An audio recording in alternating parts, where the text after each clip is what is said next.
Hey! Welcome to my channel, it's Mary here. Today I'll tell you about a movie based on actual events where you have to unravel the mystery of the frightening, bewitching and creepy disappearances of people in Alaska. The film is called The Fourth Kind. Be careful, spoilers ahead. The movie begins with the Milla Jovovich screen appearance, informing the audience that everything they see happened in the small town of Nome in northern Alaska. The actress emphasizes that her character, psychologist Abigail Tyler, is a real person, and each filmed episode is confirmed by archival records. The film creators were only allowed to change individual names and occupations of the characters to protect the people who served as their prototypes. The scene of a psychotherapeutic session follows next. The screen is divided into two parts. The viewer is simultaneously shown an archival recording with Dr. Abigail Tyler immersed in hypnosis and an identical scene played by Milla Jovovich. A woman recalls the events of one of the most tragic nights in her life. She and her husband were sleeping peacefully at home when Abigail suddenly woke up to see a knife stabbed into the man's chest. She screams in horror, reliving the nightmarish events, feels her husband's blood on her skin, but cannot remember the face of the murderer. The therapist brings Abigail out of hypnosis and advises her to rest to calm down and stop feeling guilty about what happened. After a while, Abigail, at the controls of a small plane, flies over the vast expanses of Alaska, explaining to someone that Nome cannot be reached except by air. Since the murder of her husband, who was investigating strange incidents in this town, 2 months have passed, and the woman wants to try to return to everyday life. She again begins to see patients, but soon realizes that something inexplicable is happening in the town. First, one of her clients, Scott, complains to Abigail about constantly waking up around 3 a.m. for no apparent reason. Then another patient says the same thing. And another man named Tommy.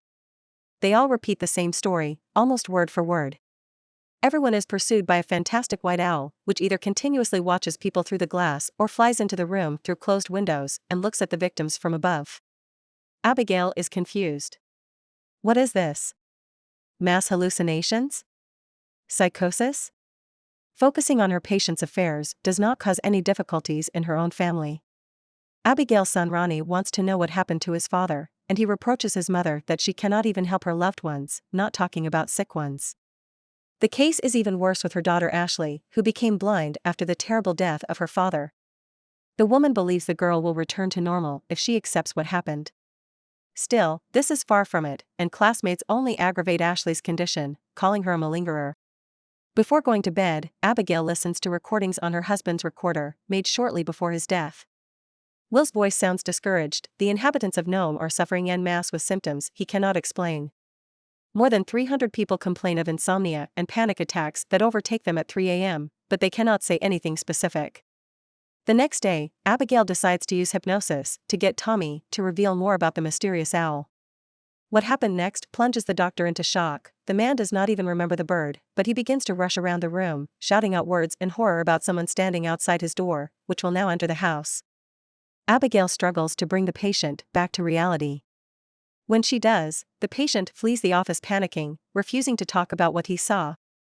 That same night, Abigail is woken up by a call from the chief of police.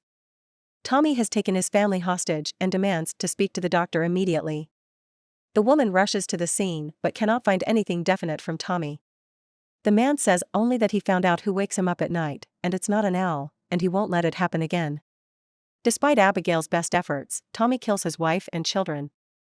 He shoots himself in the head, shouting out a phrase in an incomprehensible language, the meaning of which is not clear. Film footage is combined with archival video and audio recordings, emphasizing the reality of what is happening.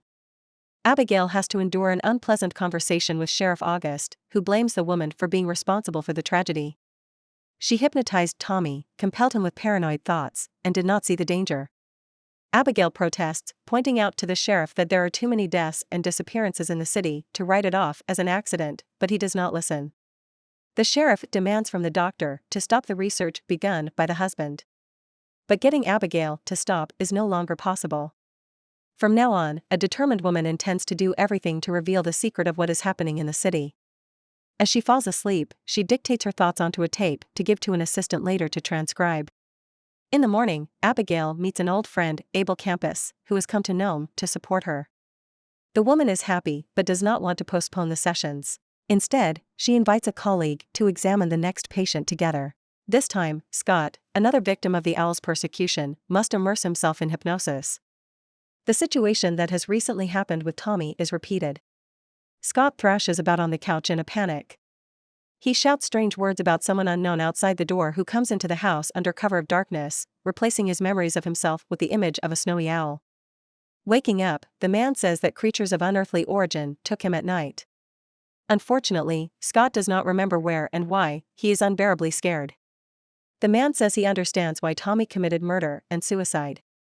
The encounter with creatures felt so terrible that nothing worse could happen to a person.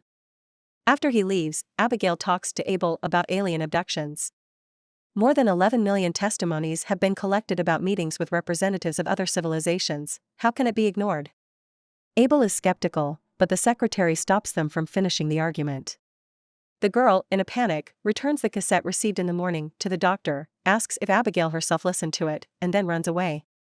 It turns out that the recording continued all night, but instead of the even breathing of the sleeping woman, the film captured her desperate screams, gnashing and inhuman voices.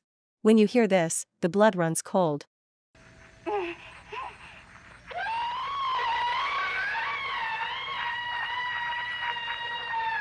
Trying to remember what was happening, Abigail finds a stain of unknown origin on her back and marks from her own nails on the bedroom floor. It appeared when something dragged her to the door. The woman continues her search and comes across a book by Dr. Avalov Odusimi, a specialist in ancient languages. There is a bookmark inside with a phone number. We'll call the doctor, hoping to clarify something. Abigail does not know what she wants, but Avalov unexpectedly agrees to meet with her, studies the recording, and confidently recognizes the Sumerian language spoken by the kidnappers. The fragmentary words are creation, study, and destroy do not clarify much, but they sound ominous. Avalova explains that the Sumerian language was spoken 4,000 years before our era. The biblical stories of the flood and the ark came out of the epic of these people, and the figures of astronauts and rockets are clearly visible on the rare surviving bas-reliefs of that time. There is undoubtedly a connection with an extraterrestrial civilization. Avalova expresses the idea that aliens from other planets in ancient times could be presented to people as gods. Abel scoffs at the alien abduction theory but is interrupted by a wake-up call.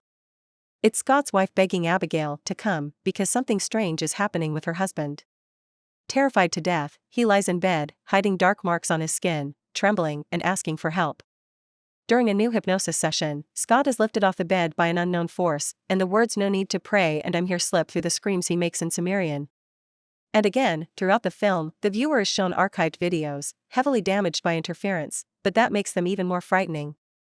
Abigail is ready to immediately pack her suitcase and take the kids as far out of town as possible, but the sheriff places her under house arrest. During the session, Scott damaged his vertebrae and remained paralyzed, and she was there again. Thanks to Abel's efforts, the psychologist is not taken to prison. Still, a policeman remains on duty at the house. At the same time, the viewer is shown Abigail's reasoning about the types of contact with aliens. The first type is to spot a UFO, the second is to find evidence like crop circles, and the third is a personal meeting. The fourth and worst is kidnapping. Who knows how many people have gone through the fourth kind? Who's to say they were made to forget? The night is coming. The attendant is sleeping peacefully in the car outside Abigail's apartment. Still, at precisely 3:33, a ridiculous message arrives at the station from him. The policeman claims someone is taking the doctor's family right out of the house and asking for reinforcements. When the sheriff rushes to the rescue, there are no traces of the kidnappers. The attendant makes inarticulate excuses, the camera footage is corrupted, and Abigail is hysterical upstairs in the bedroom. Her daughter was kidnapped on a light beam. Kidnapped right through the roof. The sheriff is furious, believing Abigail is telling tales. At the same time, the girl cannot be found at home or outside, and the mother stubbornly repeats the version with aliens. As a result, August declares her a danger to the children and takes Ronnie under the state's care. The woman has no choice but to ask Abel for a new hypnosis session. A trance-stricken Abigail remembers fragmentary images of the drills that cut into her body. It is causing terrible pain, and she recalls the voice. It announced that the child would not return to her mother. In the end, the voice calls itself God. Still, Abigail is sure he is lying. She experienced terrible despair next to this creature. She convulses and takes several serious injuries. After a session of hypnosis, the woman was taken to the hospital. The sheriff comes wanting to tell how Will actually died. There was no attack or knife, the man shot himself while lying in the marital bed. Abigail's memories are false and came from a woman's mind in a desperate attempt to accept what had happened. At the end of the film, a recording of a conversation with Abigail Tyler is shown. She claims that she was indeed abducted by aliens along with her family, but she returned back together with her son. Abigail hopes that one day she will be able to see her daughter again. The picture ends with a listing of dry facts.